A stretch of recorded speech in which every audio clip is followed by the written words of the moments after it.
अस्सलामुअलैकुम दोस्तों, जब भी हम किसी कंपनी के शेयर्स को बाय करने लगते हैं तो उससे पहले उसकी कंपनी के शेयर्स का फंडामेंटल एनालिसिस करते हैं। फंडामेंटल एनालिसिस में हम बहुत सी चीज़ें देखते हैं कंपनी की, उसमें से एक चीज़ है ईपीएस। अब ये ईपीएस क्या चीज़ है, उसे कैसे एनालाइज करना है, हम इस वीडियो में देखेंगे। और अगर आपने अब तक चैनल को सब्सक्राइब नहीं किया तो चैनल को सब्सक्राइब कर लें और वीडियो को लाइक कर दें। तो चलिए जानते हैं कि ईपीएस क्या चीज़ है।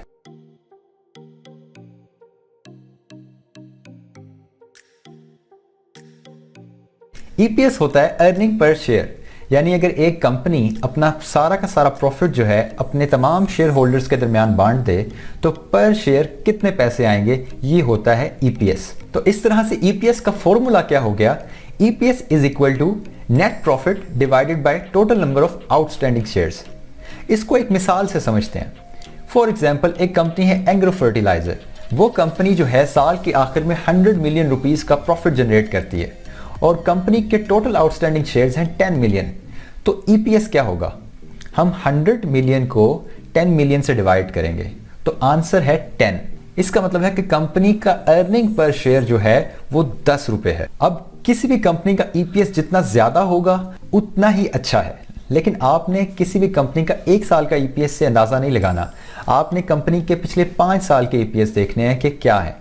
अगर तो उस ईपीएस में डिक्लाइन आ रहा है पिछले 5 सालों में, इसका मतलब है कि कंपनी की अर्निंग्स जो हैं वो हर साल कम होती जा रही हैं। अगर कंपनी के ईपीएस बढ़ता जा रहा है हर साल, तो इसका मतलब है कि कंपनी के प्रॉफिट्स में इजाफा हो रहा है हर साल, कंपनी ग्रो कर रही है। अब एक अच्छी बात यह है कि हमें ईपीएस जो है हर कंपनी का फाइंड नहीं करना पड़ता, हमें वेबसाइट से बना बनाया ईपीएस जो है ऑलरेडी मिल जाता है। अब किसी भी कंपनी का अगर आपने ईपीएस देखना है तो कैसे देखना है वो मैं आपको बता भी देता हूं। इस तरह से आप गूगल पर आ गए, आपने सर्च करना है पीएसएक्स की वेबसाइट psx.com.pk।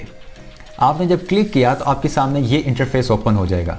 उसके बाद आपने पीएसएक्स डाटा पोर्टल पे क्लिक करना है, आपके पास एक न्यू टैब ओपन होगा। अब यहाँ पर आपने किसी भी कंपनी का नाम लिखना है। फॉर एग्जाम्पल मैं सर्च करता हूँ एग्रो फर्टिलाइजर। तो एग्रो फर्टिलाइजर पर जो है हम यहाँ क्लिक करेंगे तो ये कंपनी के फंडामेंटल्स कुछ आ जाएंगे। तो यहाँ पर आपने फाइनेंशियल्स पे क्लिक करेंगे तो ये आपके सामने जो है ईपीएस आ जाएगा। ये पिछले 4 साल का ईपीएस आपके सामने है। अगर आप अब देखें कंपनी का ईपीएस हर साल ग्रो कर रहा है। जिस तरह से 2016 में ईपीएस 6.78 था और फिर 2017 में 7.6 हुआ, 2018 में 12.48, 2019 में 13.9। तो इसका मतलब है कि एग्रो फर्टिलाइजर का जो अर्निंग पर शेयर है वो हर साल ग्रो कर रहा है। और इसी तरह आप किसी भी कंपनी का ईपीएस जो है वेबसाइट से देख सकते हैं। ये स्पेसिफिकली पाकिस्तान स्टॉक एक्सचेंज से रिलेटेड था, लेकिन अगर आप किसी और मुल्क से बिलोंग करते हैं तो आप investing.com की वेबसाइट से ईपीएस को सर्च कर सकते हैं। अगर कोई सी दो कंपनीज का ईपीएस सेम है और उसकी प्राइस भी सेम है तो हमें देखना होगा कि कौन सी कंपनी जो है वो कम कैपिटल यूज करके इतनी अर्निंग्स बना रही है, वो ज्यादा एफिशिएंट होगी। लेकिन आपने सिर्फ ईपीएस की बेस पे स्टॉक्स को बाय नहीं करना होता, क्योंकि ईपीएस की कुछ लिमिटेशंस हैं।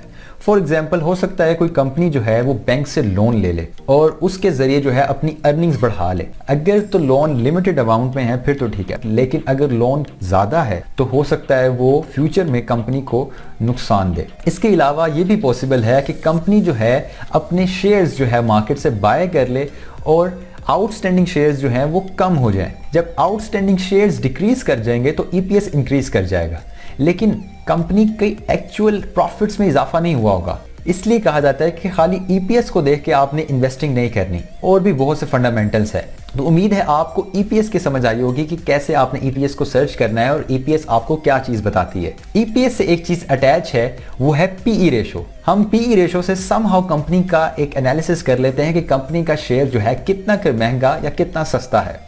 पीई रेशो क्या चीज़ है, उसकी वीडियो बनाकर मैंने डिस्क्रिप्शन में लिंक भी दे दिया और ये ऊपर आपको लिंक भी शो हो रहा होगा, तो आप वो देख सकते हैं। और अगर आपको इस वीडियो से फ़ायदा हुआ है तो दूसरों के साथ शेयर करें ताकि दूसरे भी ज़्यादा से ज़्यादा इन्वेस्टिंग के बारे में सीख सकें और प्रॉफिट्स बना सकें। बहुत शुक्रिया।